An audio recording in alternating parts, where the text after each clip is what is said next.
The British government is facing a storm of criticism over plans to prohibit boycotts of Israeli goods.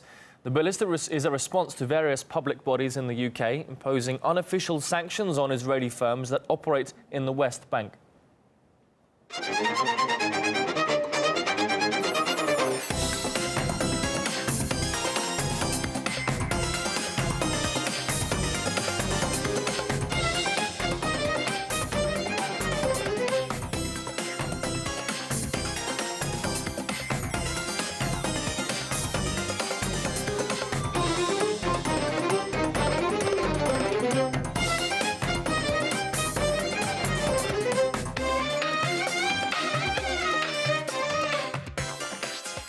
And it's not, of course, just Israeli produce that's being boycotted.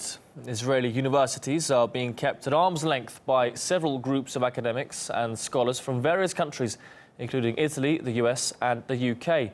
Israeli movies were also banned at a Norwegian documentary film festival last year, while Danish and Swiss banks have made it harder for the biggest Israeli bank to work in those countries. Israel itself is also being avoided by some American and British musicians, including Pink Floyd member Roger Waters. Kamal Hawash from the Palestine Solidarity Campaign says that these boycotts are necessary because governments around the globe aren't doing enough to solve the Israel-Palestinian problem. What's happened is Israel has been occupying Palestine for almost 50 years. For the past 20 years, the Palestinians have been negotiating for an end to this occupation, and the occupation continues. So ordinary people around the world, having seen that their governments are not doing anything to stop the expansion of settlements and the oppression of the Palestinians, have listened to the call from the Palestinians, which came in 2005, asking for support for boycott, divestment and sanction from Israel, simply until it implements international law, ends the occupation, treats Palestinian citizens, its own citizens who are Palestinians, equally to Jewish Israelis, and respects the right of return of the Palestinians.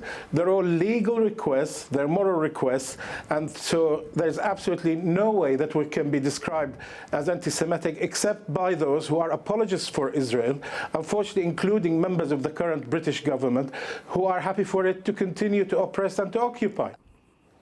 Meanwhile, a 15-year-old boy has been questioned by anti-terrorism officers in the UK, all because he wore a Free Palestine badge to school. Teachers in the school referred Rahman Mohammadi to the police under a controversial anti-radicalisation programme called Prevent. The initiative advises schools to watch out for pupils who have family issues and to watch disturbing videos. While other factors like peer pressure should also be considered, and it also lists appearance details that could help point out a radicalised youngster, such as tattoos, for example. Well, Hannah D. from Defend the Right to Protest says that such practices cause serious damage to young people.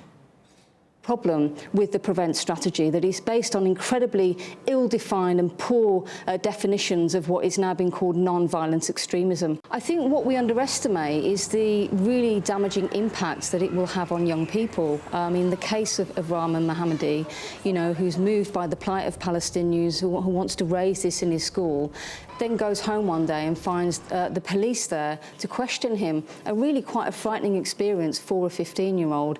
And we know that since Prevent was made a statutory duty, over half that those are being reported are school children. This can be an incredibly frightening and damaging experience for young people to go through simply for expressing political views or religious views.